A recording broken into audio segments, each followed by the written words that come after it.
One of the world's most important oil choke points just took another unexpected turn, with new military moves and a political claim that could keep energy markets on edge. Welcome to the Automated Daily, Top News Edition. The podcast created by generative AI. I'm Trend Teller, and today is August 15th, 2026. Ahead, a major earthquake off Indonesia, new strain on shipping in the Middle East, wildfire evacuations in Croatia, blackouts in Central Asia, and a notable shift in U.S. crime data. This episode is brought to you by Call.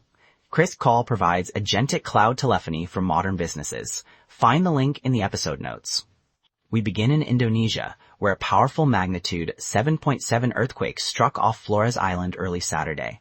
Authorities moved quickly to order evacuations in coastal areas because of possible tsunami impacts, while damage assessments were still just getting started. In a country that sits on the Pacific Ring of Fire, a quake of this size is a serious test of emergency response, infrastructure resilience, and public warning systems.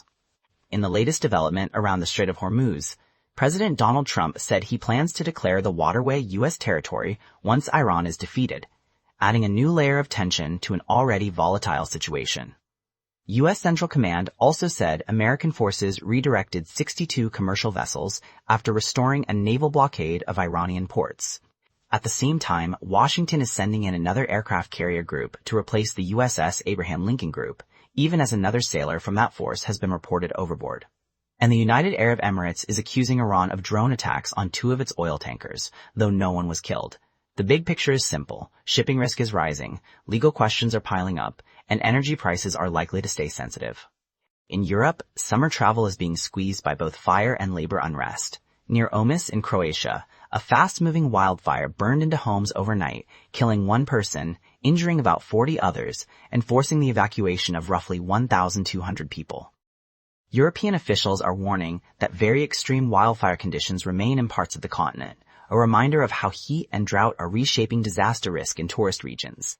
At the same time, an EasyJet strike in France led to around 100 canceled flights, leaving thousands of passengers scrambling during one of the busiest travel periods of the year.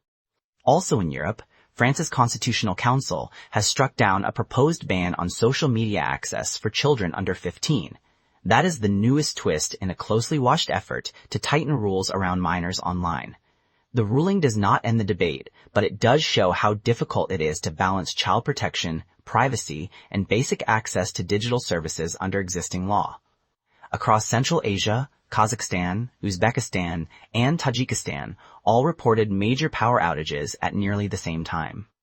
Officials are working to restore electricity and determine what caused the failures across the interconnected grid. Because those networks support everything from public transport to industry and hospitals, even short disruptions can become a wider economic and political problem. In the United States, newly released FBI figures show a striking drop in violent crime. The homicide rate for 2025 fell to its lowest level in 75 years, and overall violent crime was down more than 9% from the previous year. Those numbers are likely to become a major talking point in debates over policing, criminal justice, and campaign messaging ahead of the November midterm elections. Another U.S. update. The Army has temporarily suspended Apache helicopter training missions after a fatal crash in Texas killed 2 soldiers. Investigators are now reviewing whether the accident points to a technical issue, a procedural problem, or something more isolated. For the military, even a short pause matters because the Apache remains a key part of combat aviation readiness. And on Wall Street, stocks ended lower after weaker than expected consumer data cooled investor sentiment. The declines were modest, but they were enough to interrupt a recent rally, with tech also under some pressure after a notable drop in Broadcom shares.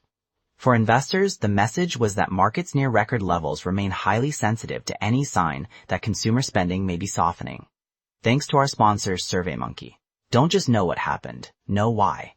SurveyMonkey can help you unlock insights by combining feedback with operational data to get vital context. Find the link in the episode notes. That's your top news briefing for August 15th, 2026. I'm Trend Teller, and this has been the Automated Daily, Top News Edition. Thanks for listening, and I'll be back tomorrow with the next round of headlines that matter.